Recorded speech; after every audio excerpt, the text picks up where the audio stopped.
ಮದ್ದು ತರೋದಕ್ಕೆ ಹೋಗಿ ಹಾಸನದಲ್ಲಿ 6 ಮಂದಿಯ ಸಾವಾದ ಪ್ರಕರಣಕ್ಕೆ ಸಂಬಂಧಪಟ್ಟಂತೆ ತಂದೆ ತಾಯಿ ಸಾವನ್ನಪ್ಪಿದ್ರು ಕೂಡ ಮಕ್ಕಳಿಗೆ ಈ ವಿಚಾರ ಗೊತ್ತೇ ಆಗಿಲ್ವಂತೆ. ಅಪ್ಪ ಅಮ್ಮನ ಸಾವಿನ ವಿಷಯ ಮಕ್ಕಳಿಗೆ ಇನ್ನೂ ಗ್ರಾಮಸ್ಥರು ಹೇಳೇ ಇಲ್ಲ ಅನ್ನೋದು ತಿಳಿದು ಬರ್ತಾ ಇದೆ. ಕಾರಹಳ್ಳಿ ಗ್ರಾಮದ ನಾರಾಯಣಪ್ಪ ಹಾಗೂ ಸುನಂದಮ್ಮ ಅವರ ಸಾವಾಗಿದೆ. ಅಪ್ಪ ಅಮ್ಮನನ್ನ ಕಳೆದುಕೊಂಡು 3 ಮಕ್ಕಳು ಈಗ ಅನಾಥರಾಗಿದ್ದಾರೆ. 3 ಮಕ್ಕಳಿಗೆ ಇನ್ನೂ ತಮ್ಮ ತಂದೆ ತಾಯಿ ಶಾಶ್ವತವಾಗಿ ಅವರಿಂದ ದೂರ ಆಗಿದ್ದಾರೆ ಅನ್ನೋ ವಿಚಾರನ ಗ್ರಾಮಸ್ಥರು ಹೇಳಕ್ಕಾಗಿಲ್ಲ ಅಂತೆ. ಪುಟ್ಟು ಮಕ್ಕಳು ಅವ್ರಿಗಿದ್ದಿದ್ದು. ಸೊ ಮಕ್ಕಳಿಗೆ ಇನ್ನೂ ತಂದೆ ತಾಯಿಯ ಸಾವಿನ ಸುದ್ದಿ ಗೊತ್ತಿಲ್ಲ. ಇದು ಇನ್ನೂ ನೋವಿನ ವಿಚಾರ. ಇದನ್ನು ಹೇಗೆ ಆ ಮಕ್ಕಳು ಅರಗಿಸ್ಕೊಳ್ತಾರೋ ಅಥವಾ ಹೇಗೆ ತಂದೆ ತಾಯಿ ಇಲ್ಲದ ಲೋಕವನ್ನು ಅವ್ರು ಫೇಸ್ ಮಾಡ್ತಾರೋ ಇದು ಕೂಡ ಬಹಳ ನೋವನ್ನು ತರ್ತಾ ಇದೆ ಗ್ರಾಮಸ್ಥರಲ್ಲಿ. ಅಪಘಾತದ ತೀವ್ರತೆಯನ್ನು ನೋಡ್ತಾ ಇದ್ರೆ ಬೆಚ್ಚಿ ಬೀಳಿಸೋ ರೀತಿ ಇದೆ. ನಿದ್ರೆಯ ಮಂಪರ್ನಲ್ಲಾಗಿರುವಂತಹ ಆಕ್ಸಿಡೆಂಟ್ ಇದು. 6 ಜನ ಒಂದೇ ಸಲ 6 ಜನ ಸಾವಿಗೀಡಾಗಿರುವಂತಹ ಅತ್ಯಂತ ದುಃಖಕರ ವಿಚಾರ ಇದು ಹಾಸನದಲ್ಲಾಗಿರುವಂತಹ ಆಕ್ಸಿಡೆಂಟ್ಗೆ ಸಂಬಂಧಪಟ್ಟಂತೆ ಡೀಟೇಲ್ಸ್ ಅನ್ನ ನಾವು ಕೊಡ್ತಾ ಇದ್ವಿ. ಮದ್ದು ತರೋದಕ್ಕೆ ಅಂತ ಪಾಪ 6 ಜನ ಹೋಗಿದ್ರು. ಒಬ್ಬರ ಜೀವ ಉಳಿಸೋಣ ಅಂತ ಹೇಳ್ಬಿಟ್ಟು ಹೋಗಿದ್ರು. ಆದ್ರೆ 6 ಜನರ ಜೀವಕ್ಕೆ ಕುತ್ತು ತಂದಿದೆ ಈ ರಸ್ತೆ ಅಪಘಾತ. 6 ಜನ ಕೂಡ ಪ್ರಾಣ ಕಳ್ಕೊಂಡಿದ್ದಾರೆ.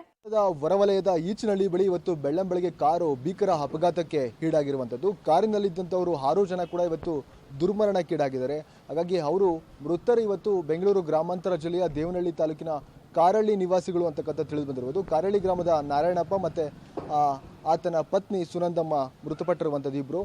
ಆ ಗ್ರಾಮದಲ್ಲಿ ನಾವಿದ್ದೀನಿ. ಆ ಗ್ರಾಮಸ್ಥರು ಮಾತಾಡಿಸುವಂಥ ಪ್ರಯತ್ನವನ್ನು ಮಾಡ್ತೀನಿ.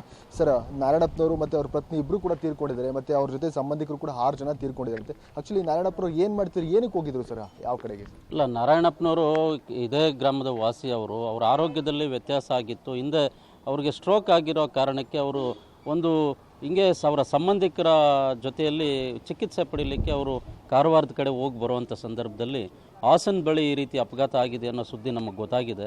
ಆದರೆ ಅವರು ತುಂಬ ಬಡತನದಲ್ಲಿದ್ದಂಥ ಕುಟುಂಬ ಅದು. ಅವರನ್ನು ಬಿಟ್ಟರೆ ಬಹುಶಃ ಆ ಕುಟುಂಬಕ್ಕೆ ಇನ್ಯಾರೂ ಆಶ್ರಯ ಇರಲಿಲ್ಲ. ಸಣ್ಣ ಪುಟ್ಟ ಮಕ್ಕಳು. ಆದರೂ ಇವತ್ತು ಗಂಡ ಹೆಂಡತಿ ಇಬ್ಬರು ಈ ಒಂದು ಅಪಘಾತದಲ್ಲಿ ತೀರ್ಕೊಂಡಿದ್ದಾರೆ. ಅವರ ಕುಟುಂಬದ ಇನ್ನೂ 3 ಜನ, ಅವರ ನಾದಿನಿ ಮತ್ತು ಅವರ ತಮ್ಮ, ಅವರು ತೀರ್ಕೊಂಡಿದ್ದಾರೆ. ಇಡೀ ಕುಟುಂಬ ಇವತ್ತು ಅವರು ಈ ಕುಟುಂಬವನ್ನು ಕಳ್ಕೊಂಡಿರುವಂಥದ್ದಾಗಿದೆ. ಆ ಮಕ್ಕಳು ಇವತ್ತು ಅನಾಥರಾಗಿದ್ದಾರೆ. ಆ ಕಾರಣಕ್ಕಾಗಿ ಅವರಿಗೆ ಆ ಕುಟುಂಬ ಇವತ್ತು ಭಾಳ ಕಷ್ಟದಲ್ಲಿದೆ ಅಂತ ನಾವು ಇಡೀ ಗ್ರಾಮಸ್ಥರು ಇವತ್ತು ಒಂದು ರೀತಿ ಶೋಕದ ವಾತಾವರಣ ನಮ್ಮೂರಲ್ಲಿ ನಿರ್ಮಾಣ ಆಗಿದೆ. ಸರ್, ಏನು ಮಾಡ್ಕೊಂಡಿದ್ರು ನಾರಾಯಣಪ್ಪನವ್ರ ಮೊದಲು ಕೆಲಸ? ಅವ್ರ ಜೀವನ ಹೆಂಗೆ ನಡೀತಿತ್ತು ಸರ್? ಸರ್, ಅವರು ಟ್ಯಾಕ್ಟ್ರ್ ಇತ್ತು, ಕೃಷಿ ಕೆಲಸ ಮಾಡ್ಕೊಂಡಿದ್ರು. ಅವ್ರು ಹಂಗಾಗಿದ ತಕ್ಷಣ ಟ್ಯಾಕ್ಟ್ರ್ ಮಾಡ್ಕೊಂಡು ಮನೇಲಿ ಕೂತ್ಕೊಂಡ್ಬಿಟ್ರಿ ಸರ್. ಅಲ್ಲಿಲ್ಲೆಲ್ಲ ನೋಡಿಸ್ತಾ ಇದ್ರು. ಆದ್ರೂ ಏನೋ ಇನ್ನು ಅವ್ರಿವ್ರು ಅಲ್ಲಿ ಹೋಗಿ ಬಂದವರು, ಕಾರವಾರ್ಗೆ ಹೋಗಿ ಬಂದವರು, ಅಲ್ಲಿ ಹೋದ್ರೆ ಒಳ್ಳೇದಾಗುತ್ತೆ ಅಂತ ಹೇಳ್ಬಿಟ್ಟು ಹೇಳಿದಕ್ಕೆ ಮೊನ್ನೆ ರಾತ್ರಿ ಹೋದ್ರು. ಎಷ್ಟು ಜನ ಮಕ್ಕಳು ನಾರಾಯಣಪ್ಪನವ್ರು? 3 ಸರ್. ಹೆಣ್ಮಕ್ಳು ಎಲ್ಲರೂ? 2 ಹೆಣ್ಮಕ್ಳು, 1 ಗಂಡು ಮಗು. ಎಷ್ಟು ವರ್ಷ ವಯಸ್ಸು ಅವ್ರಿಗೆ? ಅವರು SLC ಒಬ್ರು ಆಗಿದೆ, 6ನೇ ಕ್ಲಾಸ್ ಒಬ್ಬರು, 5ನೇ ಕ್ಲಾಸ್ ಒಬ್ಬರು. ಯಾವತ್ತು ಹೋಗಿದ್ದವ್ರು ಇಲ್ಲಿಂದ ಸರ್?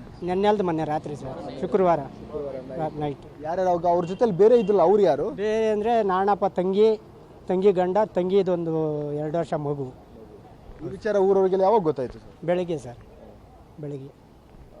ಇದಿಷ್ಟು ಇವತ್ತು ಗ್ರಾಮಸ್ಥರ ಮಾತಾಗಿರುವಂಥದ್ದು. ಸಹಜವಾಗಿ ಇವತ್ತು ನಾರಾಯಣಪ್ಪ ಮತ್ತು ಆಕೆಯ ಪತ್ನಿ ಇಬ್ಬರು ಕೂಡ ತೀರ್ಕೊಂಡಿದ್ದಾರೆ. ಮತ್ತು ನಾರಾಯಣಪ್ಪನ ಪತ್ನಿಯ ತಂಗಿಯಾದಂಥ ನೇತ್ರ ಮತ್ತು ರವಿಕುಮಾರ್, ಆ ದಂಪತಿಗಳು ಮತ್ತು ಅವರ ಮಗ ಚೇತನ್ ಕೂಡ ತೀರ್ಕೊಂಡಿರುವಂಥದ್ದು. ಅದರ ಜೊತೆಗೆ ಚಿಕ್ಕಬಳ್ಳಾಪುರ ತಾಲೂಕಿನ ಕೊಂಡೇನಹಳ್ಳಿ ಗ್ರಾಮದ ಕಾರು ಚಾಲಕ ಗುರುಶೇಖರ್ ಅಂತ ಒಟ್ಟು 6 ಮಂದಿ ಕೂಡ ಈಗ ಮೃತಪಟ್ಟಿರುವಂಥದ್ದು. ನಿಜಕ್ಕೂ ಕೂಡ ಕಾರಹಳ್ಳಿ ಗ್ರಾಮದಲ್ಲಿ ಒಂದು ರೀತಿ ಗ್ರಾಮಸ್ಥರೆಲ್ಲರೂ ಕೂಡ ದುಃಖಭರಿತರಾಗಿದ್ದಾರೆ. ಶೋಕದ ವಾತಾವರಣ ಇಡೀ ಗ್ರಾಮವನ್ನು ಇವತ್ತು ಮನೆ ಮಾಡಿರುವಂಥದ್ದು. ಕ್ಯಾಮರಾಮನ್ ಪ್ರಕಾಶ್ ಜೊತೆ ಮಧುಕೃಷ್ಣ, ಪಬ್ಲಿಕ್ ಟಿವಿ, ಚಿಕ್ಕಬಳ್ಳಾಪುರ.